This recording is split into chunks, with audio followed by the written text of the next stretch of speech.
Jesus esteja com todos. Irmãos, hoje nós vamos estudar um dos pilares da nossa fé. Esse ponto que nós vamos apresentar é um ponto que para os mais antigos, especialmente, gera pouca dificuldade de entendimento.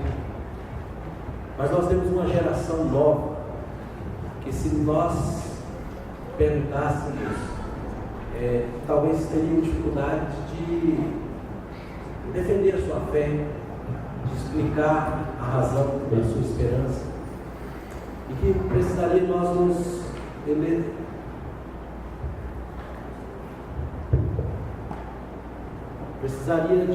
alicerçarmos mais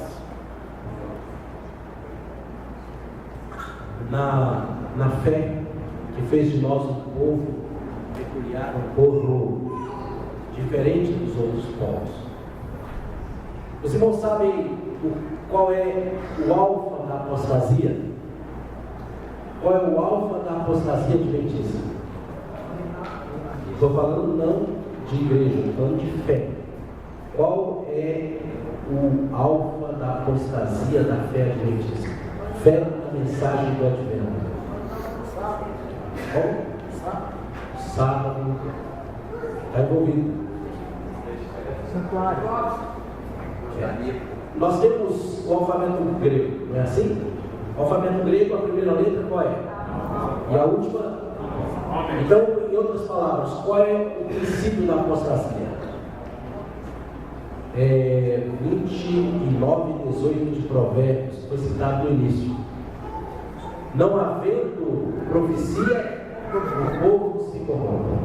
Então, o Espírito Profecia, irmãos, diz que o alfa da apostasia, o início da apostasia, que Satanás planejou para demover-nos da fé adventista, é a descrença nos testemunhos, é a descrença no Espírito de Profecia.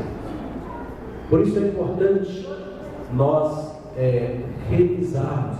Lá em Israel havia esse princípio, esse costume, e nós temos falhado nisso, de rever a nossa fé de quando em quando. Em Israel, quando eles tinham uma memória melhor do que a nossa, e menos coisa para poder encher essa memória de tanta distração, eles ainda recapitulavam a fé de 7 em 7 anos. Nós deveríamos recapitular a fé pelo menos uma vez por ano. E ainda, talvez no fim disso, pedimos um rebatismo, uma confirmação da nossa fé. O Espírito de Profecia. De 6 meses, né? Seria melhor. Melhor ainda, né, irmão? Com certeza. Daqui uns dias, 3 em 3, acaba 13º. Então, no Eventos Finais, página 154, fala sobre o plano de Satanás. O plano de Satanás é enfraquecer a fé do povo de Deus nos testemunhos. Em seguida, vem o ceticismo no tocante aos pontos vitais da nossa fé, as colunas da nossa posição, depois as dúvidas acerca das Escrituras, e então a caminhada descendente para a perdição. Quem aqui é construtor civil? Tem algum construtor civil? Temos 2, muito bem, 3. Agora, se perguntar ajudante de mutirão, aí vai ter muita mão levantar, né? Quando se vai erguer um edifício, qual é a primeira coisa que a gente faz? Qual é a coisa mais importante na edificação do edifício? A fundação. Eu creio que é onde se gasta mais ferro, né? Na fundação. Agora eu pergunto, qual é a fundação da nossa fé? Qual é a fundação da nossa fé? Isaías 8, verso 20. A lei e o testemunho.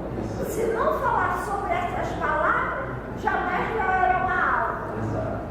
Irmãos, todas as nossas doutrinas, toda a nossa fé, ela é erguida sobre um alicerce firme. Qual é o alicerce firme? A palavra de Deus. A Bíblia é testemunho, como diz a irmã. Então, por que Satanás tenta demover-nos dessa base? É o que diz a palavra do Senhor. vem primeiro a descrença no testemunho, depois vem o ceticismo, e depois, diz o texto, o ceticismo no tocante aos pontos vitais da fé, depois vem o declínio espiritual na caminhada descendente para a perdição. Por exemplo, existe uma doutrina que está, Eventos Finais. Eventos Finais, esse texto foi na página 154. Aí tem entrado uma doutrina no nosso meio, no meio adventista como um todo, da descrença no Espírito Santo, na divindade do Espírito Santo e na personalidade do Espírito Santo. Mas para descrer disso, a pessoa primeiro precisa descrer da palavra de Deus, do testemunho e da Bíblia em parte. Para descrer dessa teoria. Aí depois vem a descrença no sábado, na alimentação, no vestuário e por fim a pessoa levanta de vez da fé adventista. Então por isso que Satanás tenta só levar-nos a descrer na base, do alicerce da nossa fé, que é a palavra de Deus. Quando nós estivermos na palavra, então nós estamos seguros. Então nós vamos agora à palavra.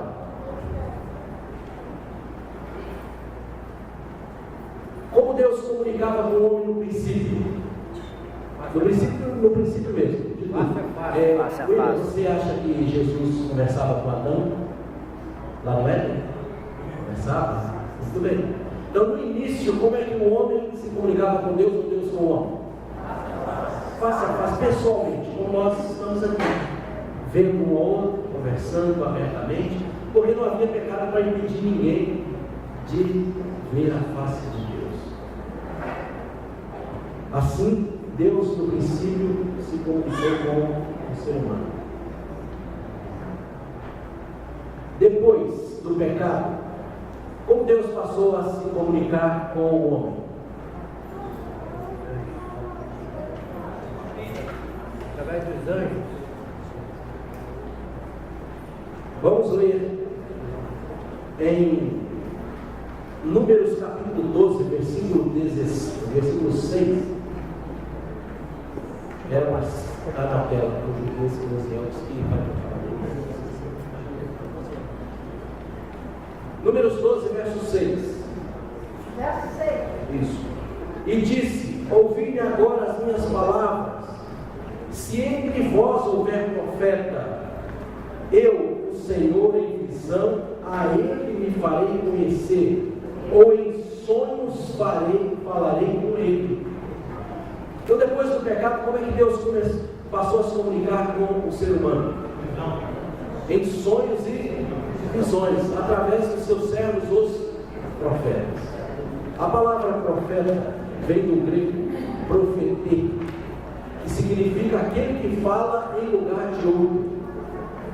Então, o que é o profeta? O que é o profeta? Aquele que fala em lugar de Deus. E isso é muito sério, porque se nós rejeitarmos a palavra profética, nós estamos rejeitando quem? A Deus. Estamos rejeitando a palavra de Deus. E Pedro diz que nenhuma profecia foi feita por vontade de homem. Deus é que, através do seu Espírito Santo, iluminou, revelou os seus servos por profeta, e eles trouxeram a palavra a nós. Então nós precisamos dar ouvido à palavra profética. Então no início Deus comunicava-se pessoalmente com o homem, depois dos nossos pecados faz divisão entre vós e vosso Deus, e ele começou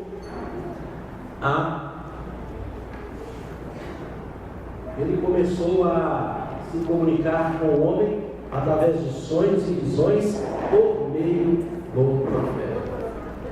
Aqui vem um ponto muito interessante, irmãos, que é muito sutil. Algumas pessoas naufragaram na fé porque entendiam que Deus falava diretamente a ele. E aí ele teve uma luz, independente do que a igreja crê, se está em harmonia com a Bíblia ou o Espírito Profecia, não importa, Deus falou comigo. E a pessoa se firma nisso e naufraga na fé. Então Deus só fala por intermédio de quem? Do profeta. Deus, eu digo quando ele deseja nos enviar mensagens. Né? Lógico que Deus fala a nós através da consciência, dizendo: esse caminho é bom.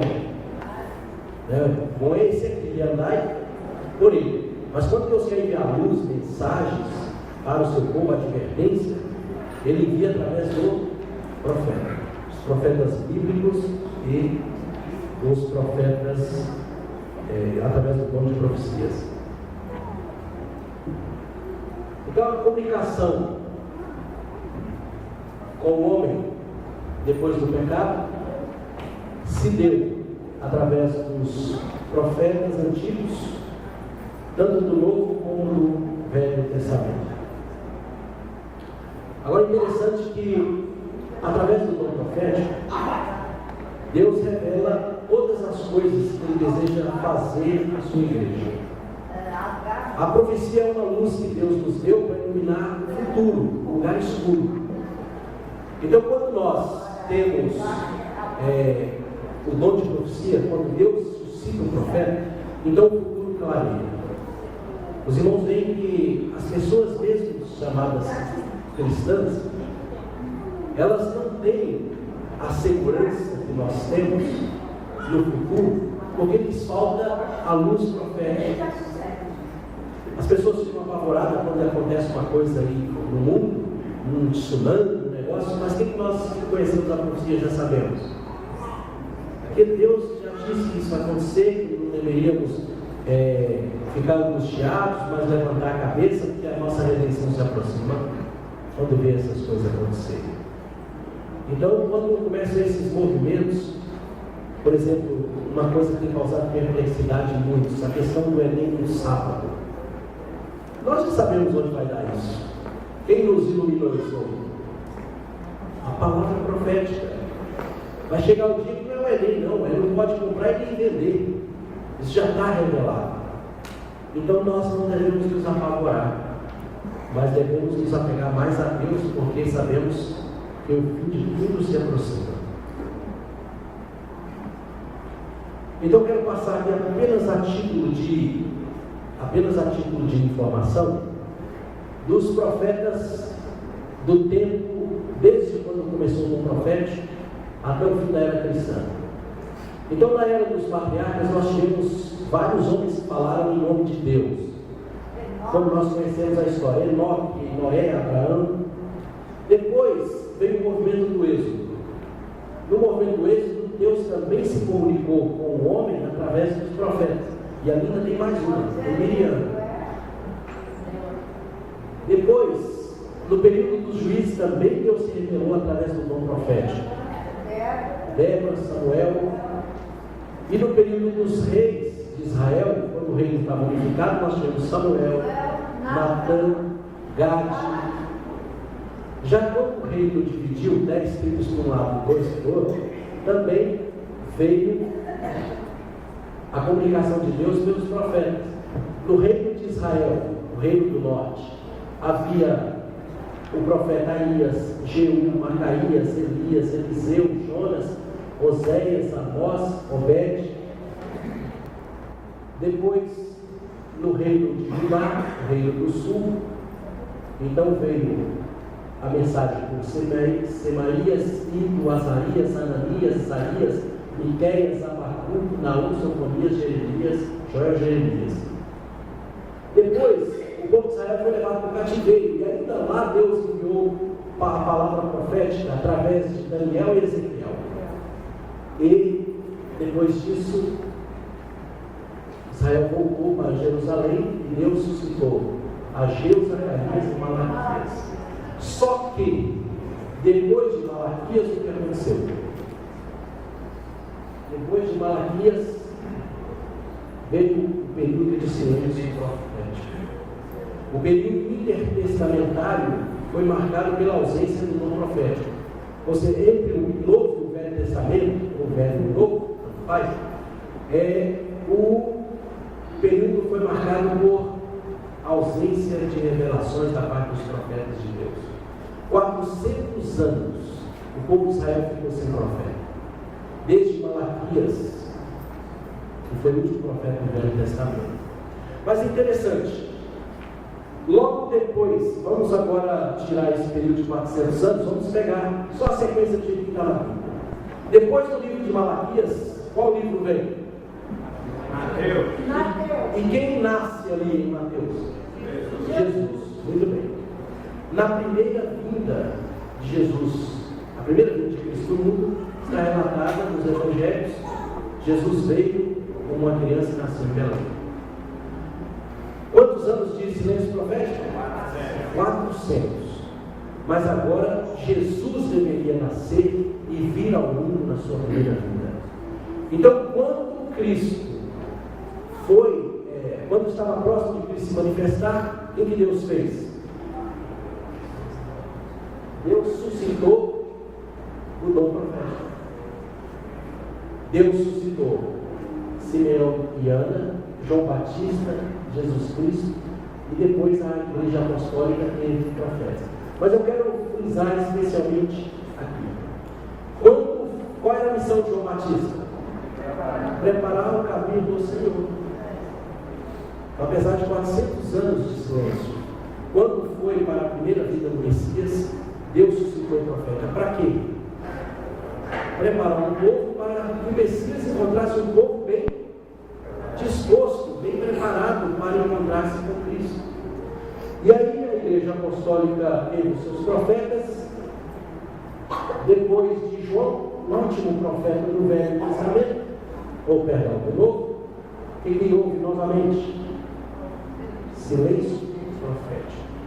A partir do ano 100 da história cristã, não teve mais profeta. E agora não foram só 400 anos. Aí foi de 1844 para cá, né? Veio a mensagem. Exatamente. 144. Isso, muito bem. Muito bem. E agora vamos lá. Em 1844, o que foi inaugurado? O tempo do fim. O fim dos 2.300 anos proféticos de Daniel 8,14 alcançou o ano de 1844. E ali começou o tempo do fim.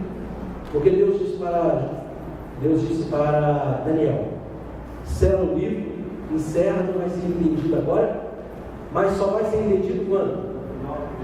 No tempo do fim. Quando estivesse chegando o fim de todas as coisas, então esse livro seja entendido. Quer dizer, não o livro de Daniel, mas a profecia de Daniel 8,14 seria entendida. E aí chegamos ao ano de 1844, e aí começou o tempo do fim. O tempo em que Deus iria preparar o povo para encontrá-lo agora não mais na primeira vinda, mas em que vinda? A segunda vinda. Uma vez que Deus agora precisava preparar um povo para a segunda vinda, o que aconteceu com o silêncio profético? Foi rompido. O silêncio profético foi rompido e a mensagem de Pedro em Atos 3:21, o texto ali deveria se cumprir.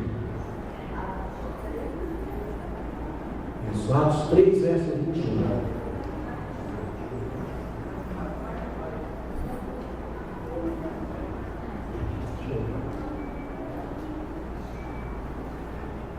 O qual convém que o céu contenha até os tempos da restauração de tudo das quais Deus falou pela boca de todos os seus santos profetas desde o princípio.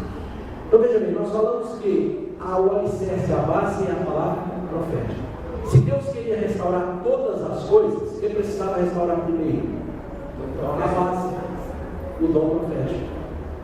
Então ele restaura o dom profético. E agora todas as demais verdades vieram ao conhecimento. As verdades que haviam sido esquecidas durante todo aquele longo período de silêncio profético, agora precisaria ser restaurado. O tempo do fim chegara, Jesus está se aproximando, e ele novamente suscita um profeta para preparar o povo para não a primeira vinda, mas prepará-los para a segunda vinda de Cristo. E aí Deus começa a restaurar todas as coisas, e todas as coisas inclui o dom profético, e não só inclui, mas primeiro Deus suscitou na igreja remanescente o dom de profecia, para que as demais verdades viessem à luz. Apocalipse 12, verso 17, é a profecia para a restauração do dom profético nos dias finais. Então alguém diz assim, mas isso que a gente crê está na Bíblia?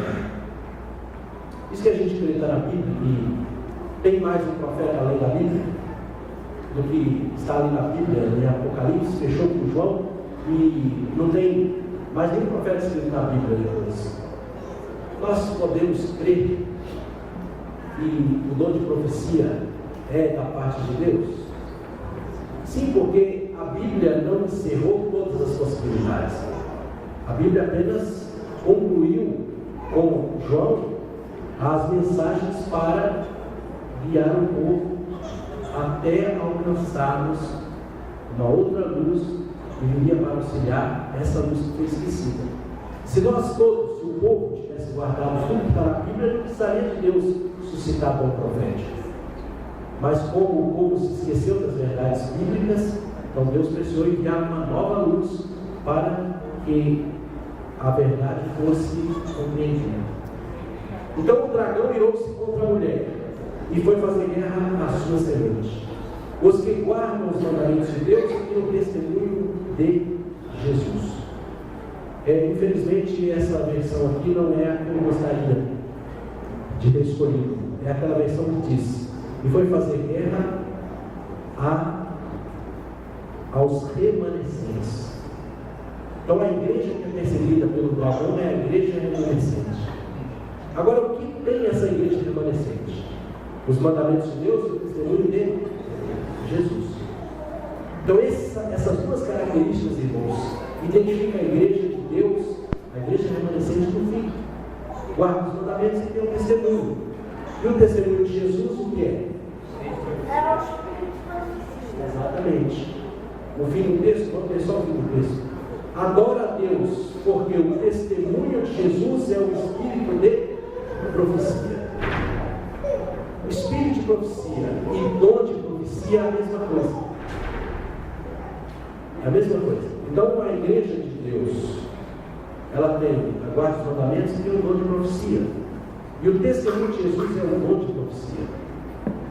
Então, essas duas características que foram deixadas como é que chama isso? Uma provisão, né? Podemos dizer assim.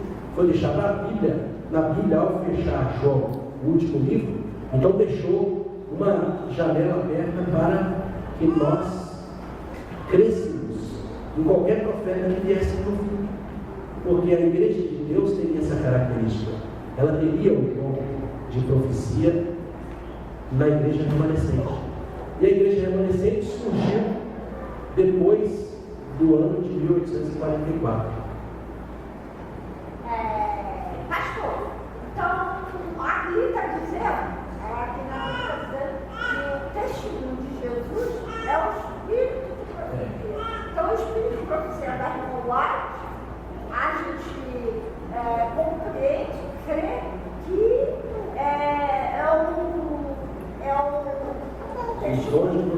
testemunho de Jesus. É isso. Agora, quando Deus quis suscitar o dom de profecia na igreja remanescente, quem ele chamou? Quem ele chamou?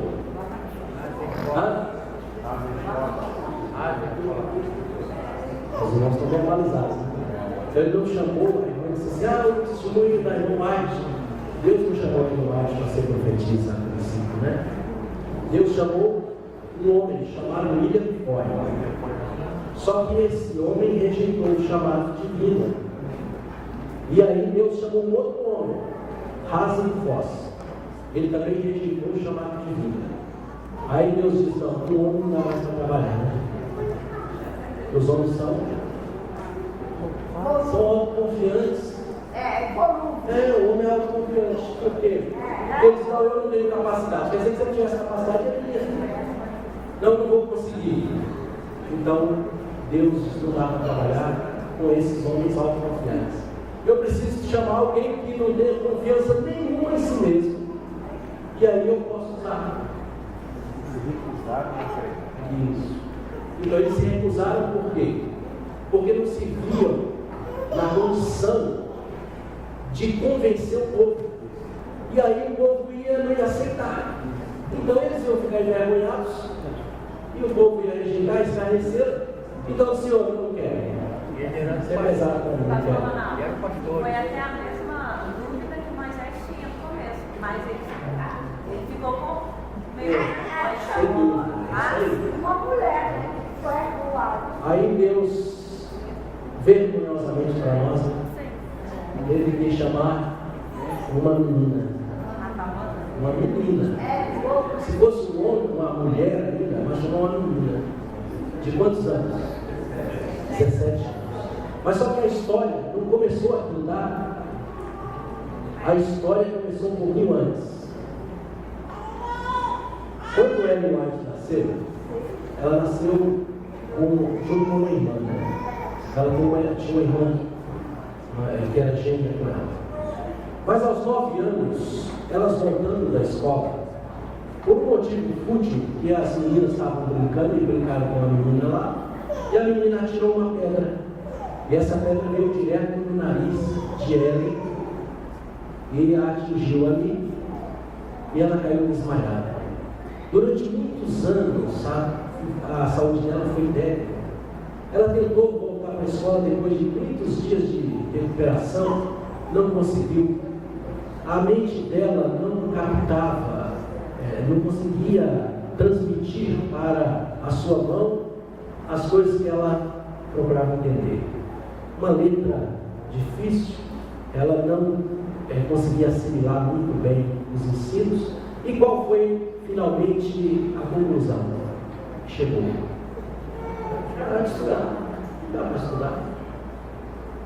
Débil, com a sua saúde bem débil. Então, não pôde mais estudar.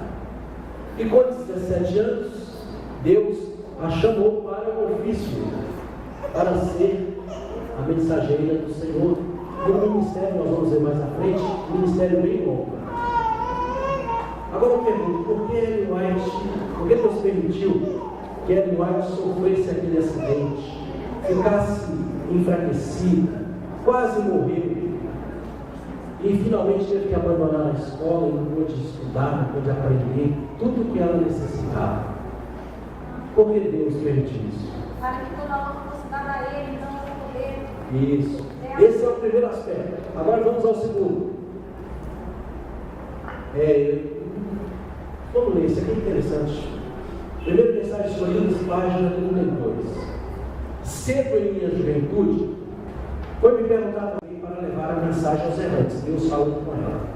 Levar a palavra aos incrédulos, e pela pena e pela voz reprovar pela palavra ações que não são direitas. Agora os cunhados. Na verdadeira eloquência da simplicidade, pela voz e pela pena, as mensagens que dou serão ouvidas, vindas de uma pessoa que nunca aprendeu nas escolas. Meu espírito e meu poder serão contigo. Então, por que Deus permitiu que aquele acidente acontecesse? Porque ele ia usar um instrumento irrefutável. Ele ia escolher uma coisa louca para confundir quem? Os sábios. Ia escolher uma coisa louca para confundir os sábios. Deus sempre trabalha assim. Eu pergunto, se qualquer um de nós fôssemos montar uma empresa de comunicação que tivesse que difundir o nosso produto para o mundo, para anunciar em reis, para principados, nós iríamos escolher 12 pescadores, 12 homens iletrados. Vamos botar todos os pescadores só para a didática, tá? Nós íamos escolher 12 pescadores, 12 homens incultos. Não, nós íamos pegar na faculdade, se tivesse saído com as melhores notas, não é assim? E na faculdade de marketing, propaganda, comunicação. Lá no bairro que eu trabalho, as moças que varrem a rua, todos são formados em lá não aceitaram. Pois é, olha, para um serviço bem simples aparentemente, né? Agora veja, no caso de Ellen White, Deus tinha mensagens profundas para confundir os homens mais sábios desse mundo. E ele escolheu um instrumento bem débil e fraco e desprovido ainda de quê? Escolas. Nós vamos ver mais à frente a importância disso aqui, tá? Veja bem, o ministério de Ellen White durou 70 anos. É um dos maiores períodos proféticos da Bíblia, equiparado apenas a Daniel e alguns poucos. Poucos profetas tiveram um ministério tão longo quanto o de Ellen White. Ela escreveu mais do que qualquer profeta da Bíblia, 100.000 páginas e 25 milhões de palavras nesses 70 anos. Agora, o interessante é que ela escreveu essas 25 milhões de palavras, 100 mil páginas, sobre teologia, religião, educação, família, psicologia, culinária, saúde, administração e música. Como uma pessoa escreve tanto sobre coisas tão profundas, tão diversas e tão loucas? Vamos dizer na nossa linguagem aqui antiga do Brasil, tá? A terceira série primária. Então Deus usou uma coisa louca para confundir os sábios. Quer dizer, como é que uma menina que tem uma saúde débil, não pôde estudar, escreveu sobre psicologia tão profundamente como o livro Mente, Caráter e Personalidade?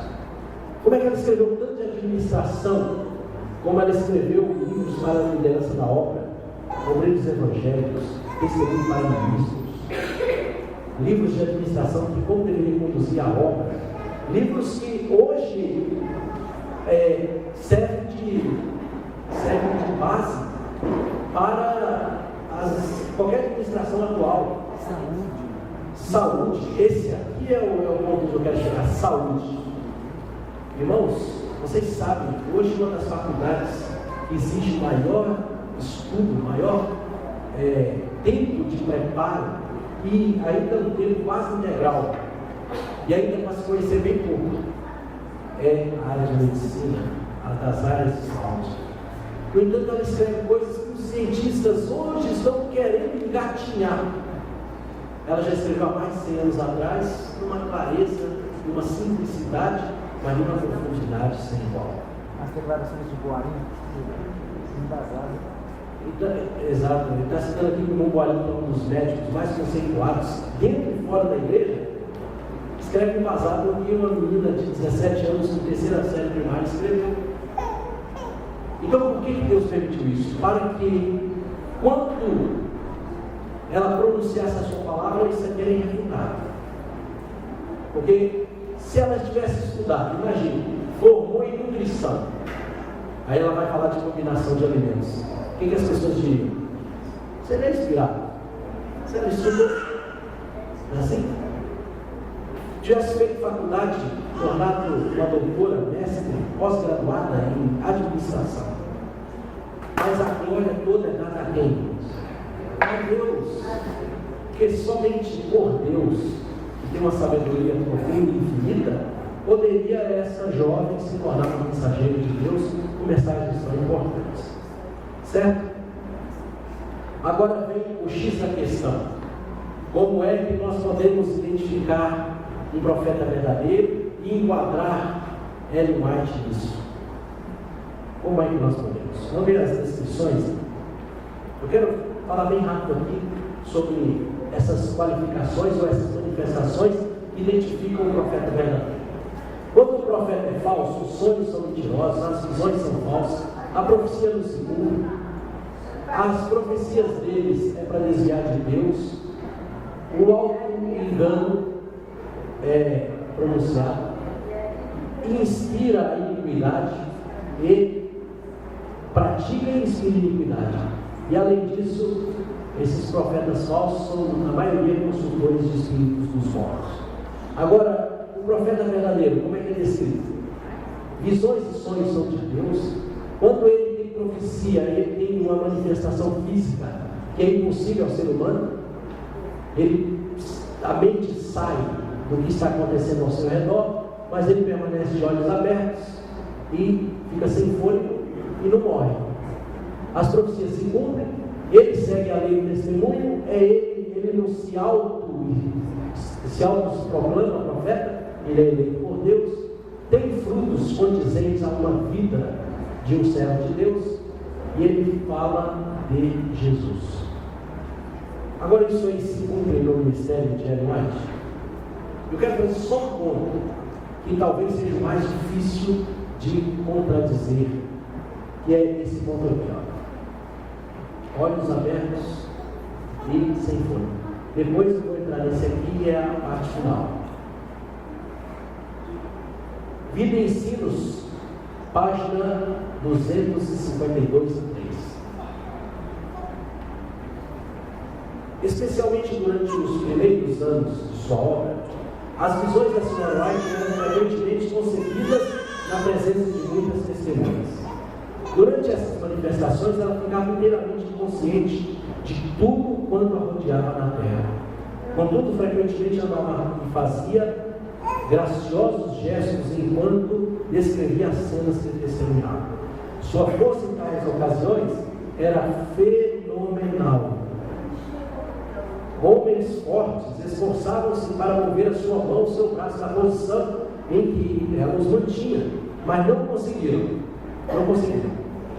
Uma ocasião, na casa do senhor Curtis, em Crofts, em 1845, ela tomou sobre a cômoda uma grande Bíblia do uso da família, que pesava cerca de 8 quilos, e segurando-a com o braço esquerdo estendido na posição mais alta que a cabeça, e virava as páginas com a mão direita.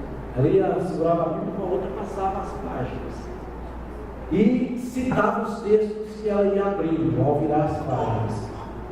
E então, com os olhos voltados para cima em direção diversa do livro, lia corretamente muitas passagens das Escrituras, apontando os versículos com o indicador da mão direita.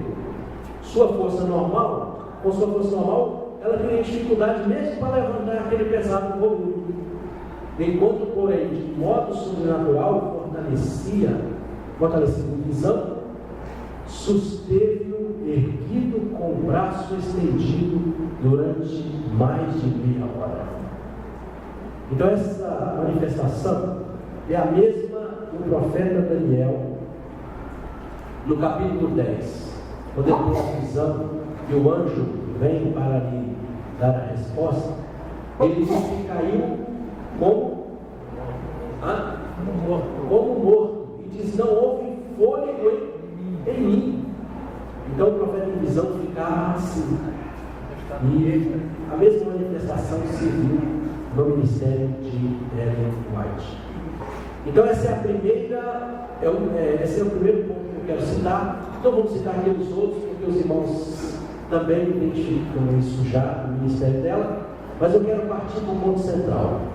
Eu quero partir para o ponto em que nós reconhecemos o profeta verdadeiro. Deuteronômio capítulo 18, versículos 20 a 22. Porém, o profeta tem presumir de falar alguma coisa em meu nome, que eu lhe não mandei falar, ou que falar em o nome de outro Deus, esse profeta será morto. Se disseres no teu coração: como conhecerei a palavra que o Senhor me falou? Sabe que quando esse profeta falar em nome do Senhor, e a palavra dele se não cumprir, nem suceder como profetizou, esta é a palavra que o Senhor não disse.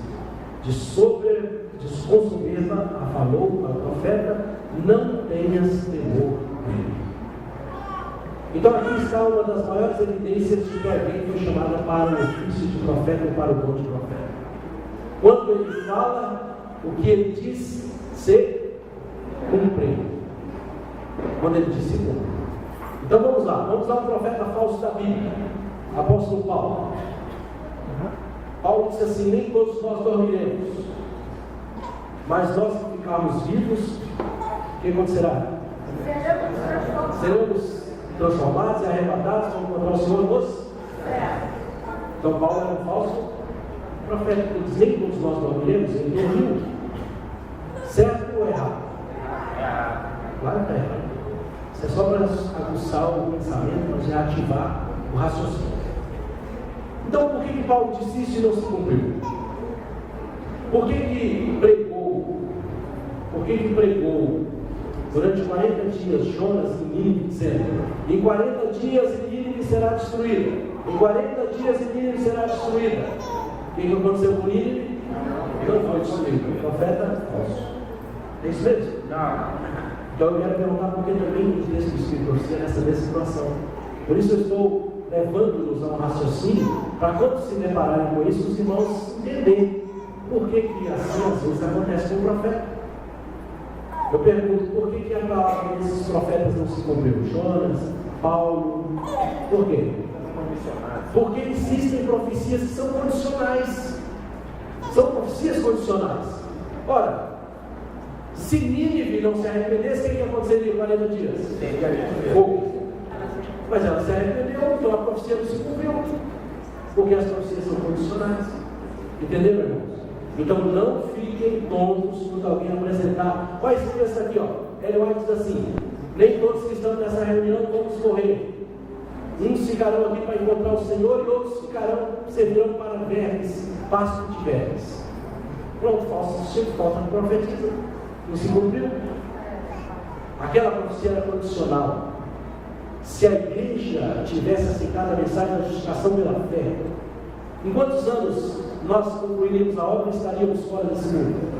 Em 2 anos. Mas a igreja aceitou a mensagem, então não se cumpriu o que ela falou que ia acontecer. Se tivesse aceitado a mensagem, então muitos dos que estavam ali na sua geração não iam morrer. Iam ver Jesus voltando, mas uns iam morrer já meio velho. Não para ser cultura, para não precisar sofrer muito. Então, entendam isso, tá, irmãos? Porque quando a pessoa disser isso, você mas e Paulo? E Pedro? E Jonas? E tantos outros? Então, porque essas profecias são condicionais. Tá ok? Agora vamos às que não são condicionais. Então, o profeta é identificado por essas manifestações que citamos, e quando ele fala, se cumpre. Vamos ver se esses sinais estão presentes no ministério de Ellen White.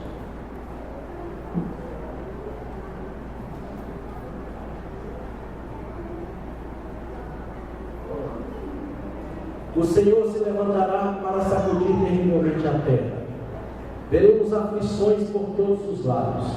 Milhares de navios serão arremessados para a profundeza do mar. Esquadras se submergirão, sendo sacrificados milhões de vidas humanas. Irromperão inesperadamente incêndio, que nenhum esforço humano será capaz de extinguir. Os palácios da terra serão varridos pela fúria das chamas. Tornar-se mais frequentes os desastres de estrada de ferro, confusão, colisões e mortes, sem um momento de advertência.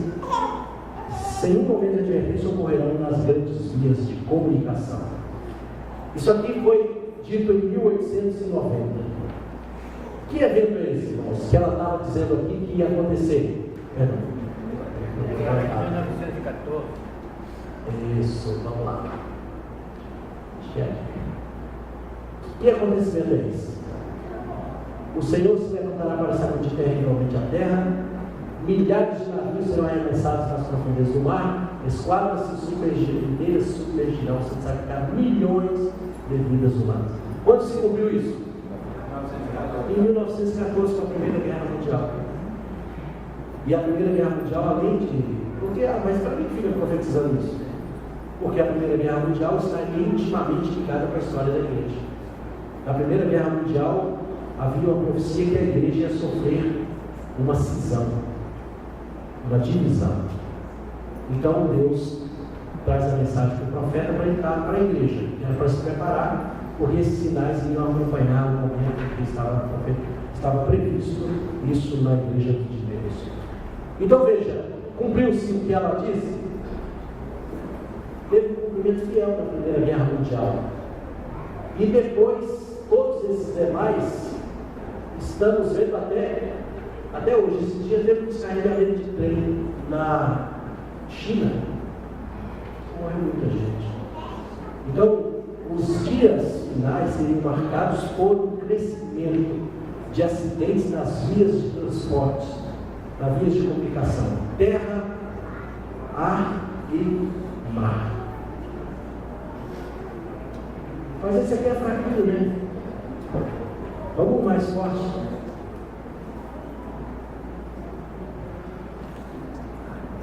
O Senhor, uma ocasião, achando-me eu na cidade de Nova York, fui convidado à noite para contemplar os edifícios que se erguiam, andar sobre andar para o céu. Essa aqui não vale os adultos, é só para jovem e criança. Garantia-se que esses edifícios seriam uma prova de fogo e haviam sido erigidos para glorificar seus proprietários e construtores. A cena que em seguida passou perante mim foi uma alarma de fogo. Os homens olharam para os altos edifícios supostamente incombustíveis e diziam: estão perfeitamente seguros. Mas esses edifícios foram consumidos como se fosse feito de palha. E os aparelhos contra os incêndios nada podiam fazer para deter a destruição. Agora eu quero perguntar para um jovem.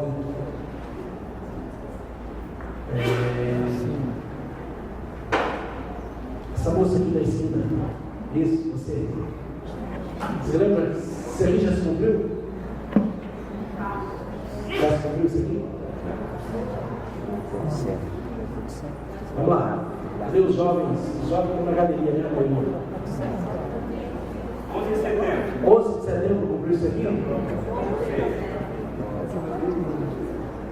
Esse aqui é um das profecias do Espírito, profecia, essa aqui é a mais conhecida.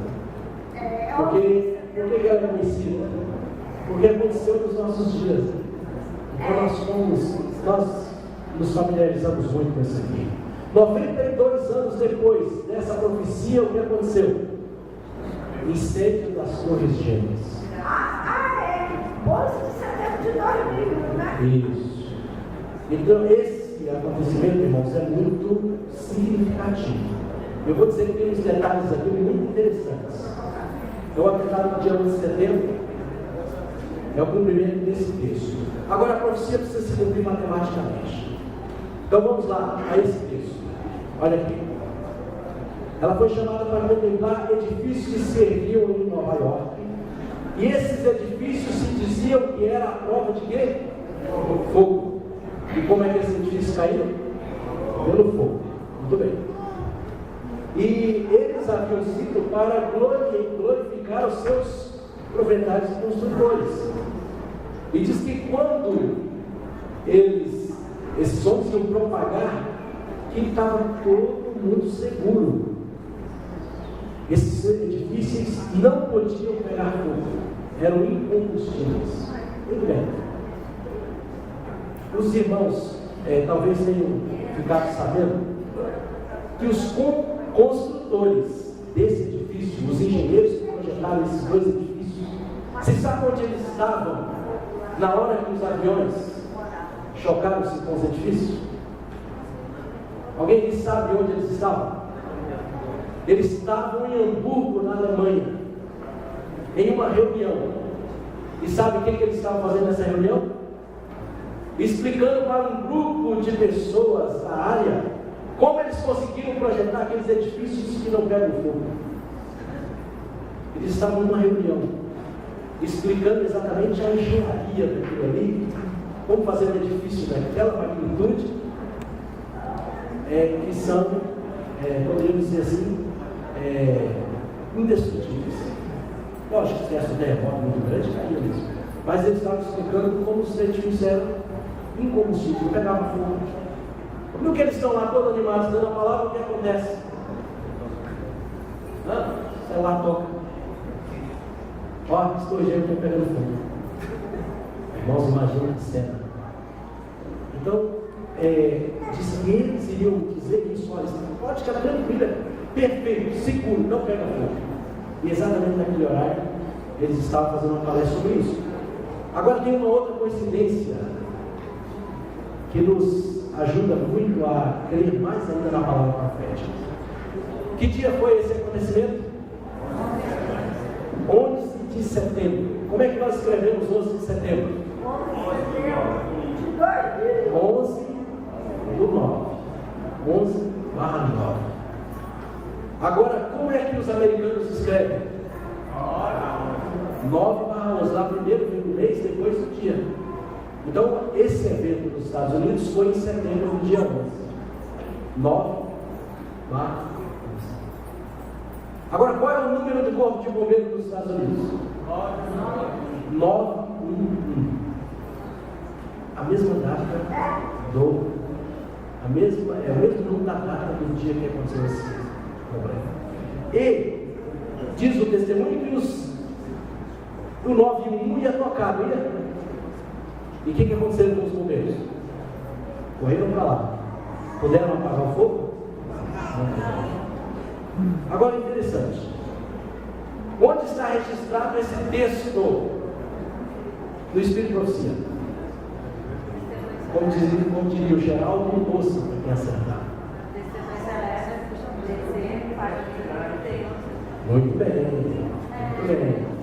Só que é fácil, né? Só que o testemunho seleto não é escrito originalmente.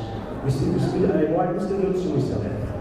Ela escreveu 9 volumes, e desses volumes eles chamam seletos.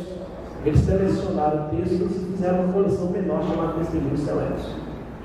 Mas no original, onde está escrito esse texto? Testemunho para a Igreja, em inglês, volume 9, página 11. É muita coincidência, né? Mas exatamente na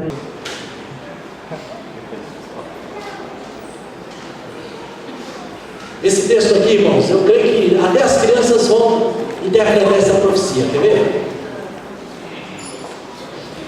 As águas do oceano transporão seus limites, propriedades e vidas serão destruídas pelo fogo e por inundações. Que profecia é essa aqui, Mineide? As águas do oceano transporão seus limites. Isso, tsunami. E nós bem lembramos daquele de 2005, 2004, né? Então o Espírito Profecia diz que aconteceriam muitas inundações, porque o oceano romperia aqueles milênios de limite. Ele sempre teve, e Jó fala isso, né? A água vai até na praia e para, mas agora no fim não. No fim ele vai transpor os seus limites. Quer dizer, quando isso foi revelado, irmãos, não existia nada disso. Ninguém nunca tinha falado de tsunami nos dias de Ellen White. E ela disse: ilhas inteiras vão desaparecer. Por causa, nós estamos vendo o aquecimento global, desgelo, e nas Filipinas mesmo já desapareceram várias ilhas. E está acontecendo realmente o que a palavra de Deus tem dito. É uma pena que nós temos tempo mais restrito, então vou restringir também as profecias. Efeitos finais 135. Quando os Estados Unidos, irmão, isso aqui é fantástico. Isso aqui é fantástico. Preste atenção nesse texto. Quando os Estados Unidos, o país da liberdade religiosa, se alinhar com o papado, a fim de dominar a consciência e impedir os homens a reverenciar o falso, a impelir os homens a reverenciar o falso sábado, os povos de todos os demais países do mundo hão de ser induzidos a imitar-lhe o exemplo. Irmãos, que profecia, hein? Que profeta! É verdade que os países imitam os Estados Unidos? É verdade ou não? É. E se eu profetizar isso agora? Irmãos, vai ser lançada uma roupa nos Estados Unidos, vai ser copiada no mundo inteiro. É profeta verdadeiro? Não, isso aí acontece. Só que tem um detalhe. Quando isso aqui foi escrito? Quando? Os irmãos vão se surpreender. Isso aqui é uma extração da revista Veja, tá? Eu transcrevi aqui para o computador e vou passar para os irmãos. O escritor inglês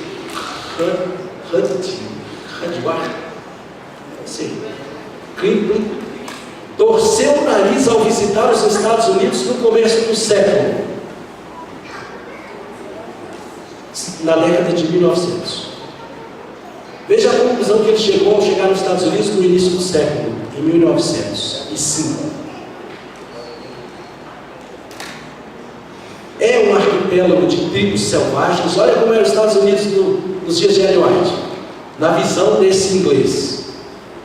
É um arquipélago de tribos selvagens, prestes a se digladiarem pela divisão dos parcos recursos naturais, sentenciou seu colega de profissão e compatriota, H.G. Wells, durante uma audiência na Casa Branca com o presidente Theodore Roosevelt, em 1905, também manifestou a preocupação com o futuro da ex-colônia inglesa. São os Estados Unidos uma criança gigante ou uma futilidade gigante? Perguntou na ocasião. Essa dúvida e avaliações pessimistas já não fazem o menor sentido. Mas as troças dão a dimensão da mudança que o país sofreu neste século. Olha bem, em 1900, 76 milhões de americanos ocupavam um imenso campo agrícola, isolado do mundo, com um produto interno bruto equivalente ao do Equador dos dias de hoje. Era um país de importância secundária na época em que o mundo vivia à sombra do Império Britânico, que chegou a dominar 1/5 da superfície terrestre e 1/4 de sua população. Então veja que interessante, se Ellen White tivesse dito assim, o Império Britânico vai dar a mão no papado e vai fazer lei e o mundo todo vai acreditar, vai aceitar, não teria dito nada. Era a tendência. Porque isso aqui seria normal, era a tendência, porque o Império Britânico dominava o mundo. Mas em 1900, próximo do que ela escreveu isso, os Estados Unidos era uma colônia agrícola e tinha, agora que eu quero frisar, tá? E tinha um PIB, que era o produto interno, o saldo da balança, né, Marcos? Entre a importação e a exportação, é o que sobrava. O que sobrava? Um PIB igual ao do Equador nos dias de hoje.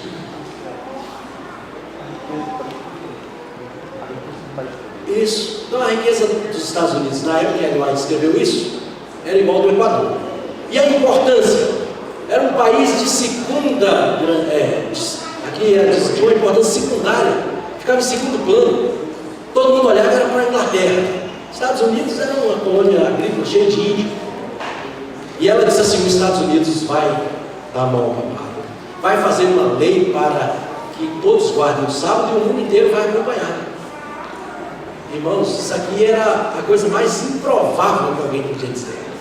Era como se eu dissesse hoje: irmãos, o Equador vai fazer uma lei que todo mundo tem que guardar o domingo e o mundo inteiro vai imitar o Equador. Tem lógica isso? Quem é o Equador no cenário mundial?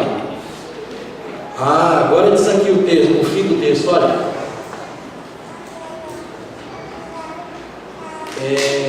Que isso mudou. Essas dúvidas e avaliações pessimistas já não fazem o menor sentido. Por que não faz o menor sentido? Aqui diz a Veja. Hoje os Estados Unidos possuem 5 das 10 maiores empresas do mundo. Enquanto o PIB era igual ao do Equador, o que é hoje? Um PIB de 7,3 trilhões de dólares, equivalente à soma dos outros países que vêm depois dele juntos: França, Alemanha e Japão. Como era a economia dos Estados Unidos, a sua riqueza? Igual ao Equador. E hoje? Soma Alemanha, Japão e França junto, e ainda os Estados Unidos bate. Além disso, os Estados Unidos são donos de 50% das patentes mundiais. E é um dos maiores consumidores de toda a comida produzida no mundo. Então hoje o que os Estados Unidos falam, o que vira? Vira moda. Então quando o Ellen White escreveu isso, irmãos, era impossível cumprir essa profecia. Mas nós estamos vendo hoje o quê? Os Estados Unidos é a maior potência que esse mundo já conheceu. Maior que a Babilônia, maior que todos, maior que o Império Britânico. E realmente está dando a mão ao papado e vai fazer leis, podem nos esperar. E que nós vamos ter que obedecer, se não obedecermos, virão as consequências. Mas nós, pela graça de Deus, não vamos obedecer. Mas a profecia vai ser cumprida. Agora, irmãos, eu pergunto: podemos ou não? Podemos ou não crer nos profetas que Deus levantou para serem seus porta-vozes com mensagem de advertência para nós? Podemos ou não? Podemos e devemos. A nossa segurança está onde? Em crer nos seus profetas, em Deus, porque o profeta fala por Deus. Então a nossa segurança está em crer no que Deus falou através dos seus servos. A nossa prosperidade espiritual depende da aceitação do que o profeta falou. Eu pergunto aos irmãos: quantos aqui investem em adquirir os livros do Espírito de Profecia? Não precisa levantar a mão, não quero nem olhar. Eu não quero olhar porque eu sei que são poucos. Não, mas muita gente vai levantar a mão. Por que vai levantar? E desculpa o que eu vou falar, eu vou começar por mim, tá? Porque os livros do Espírito de Profecia que nós temos é Sermão da Montanha, Futuro Decifrado, que a igreja dá. A maioria das casas é isso, infelizmente. Agora, se eu perguntar quantos investiram no computador, uns 5, olha os 5. Nós vamos ver mais mãos, certo? Por que isso tem alguma relevância? Irmãos, porque a Bíblia diz assim, que nós devemos investir dinheiro naquilo que não é pão. Nós gastamos tanto dinheiro com coisas fúteis, quando não fúteis, desnecessárias. Eu tenho um sapato novo, mas eu quero mais um, e esse sapato custa caro. Mas um livro do Espírito de Profecia, R$ 58, meu pai, que coisa cara. Nossa, não tem dinheiro que dá para comprar esses livros, meus irmãos. Não é assim que a gente olha? Um sapato, especialmente se tiver casamento, nossa, pode ser o preço que for, eu gostei. Esse não é um sapato, esse é outro. Qualquer preço vale.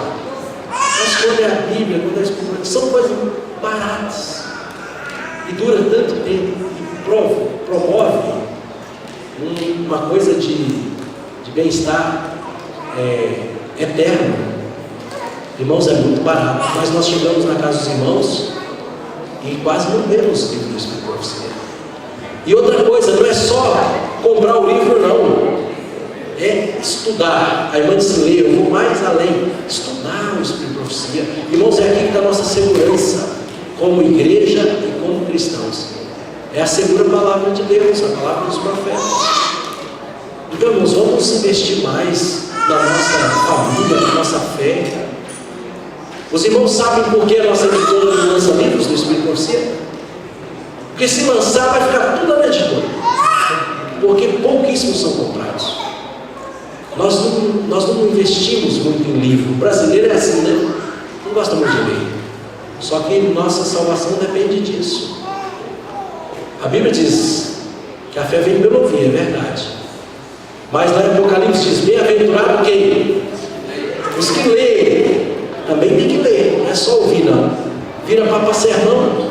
Eu chego aqui e falo que o primeiro dia da semana é o dia do Senhor. Ainda bem que os irmãos não vão crer, mas se a gente não lê, por que os outros devem crer? Porque não lê, não sabe o que é a verdade. Aí eu chego e digo: não, irmãos, esse negócio aí não tem nada a ver, não. Aí os irmãos todos acreditam. Não, o pastor falou que não tem nada a ver isso. Mas tem que ler, porque cada um tem que dar conta, tem que ter segurança da sua fé.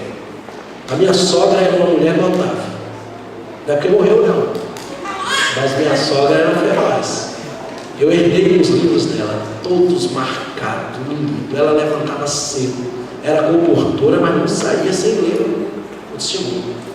Meditação matinal, tudo. E graças a Deus sou uma mulher firme na fé, criou os filhos na igreja. Tem 3 filhas que são esposas de ministros. Mas ela lutou, porque não foi fácil. Meu sogro puxava do outro lado. E ela conseguiu, pela graça de Deus, manter as meninas na igreja. Mas muita oração, comunhão e leitura. Então nós precisamos investir, irmãos. Porque aqui está a nossa segurança. Atualmente, esse mês está sendo um mês de calamidade para o Brasil. Vieram me falar 3 pessoas já na loja que o mês passado, uma criança, aproximadamente 8, 9 anos, profetizou na internet que durante a Copa do Brasil iriam jogar bomba, alguma coisa para o Brasil e explodir tudo. Aí o pessoal, como diz, ninguém procura. É até a oportunidade para a gente pegar, porque os que estão envolvidos com o futebol só querem ver o jogo. E os que não estão preocupados com essa bomba. E essa criança profetizou que ela vai morrer 3 dias depois. E ela morreu. Vocês são distrações, né? Satanás lança Nostradamus e outros aí para ficar distraindo a gente. E agora ninguém crê, não, esses profetas são tudo falsos. E crê também no Espírito, descrê no Espírito Santo. Mas a nossa segurança está aqui. Irmãos, que Deus nos ajude, nos abençoe. Que a graça do Senhor seja conosco. Que nós venhamos crer na palavra profética, crer em Deus, crer nos seus profetas, e aí nós vamos estar seguros. Que Deus nos abençoe e nos dê sua bênção para isso. Amém. Amém.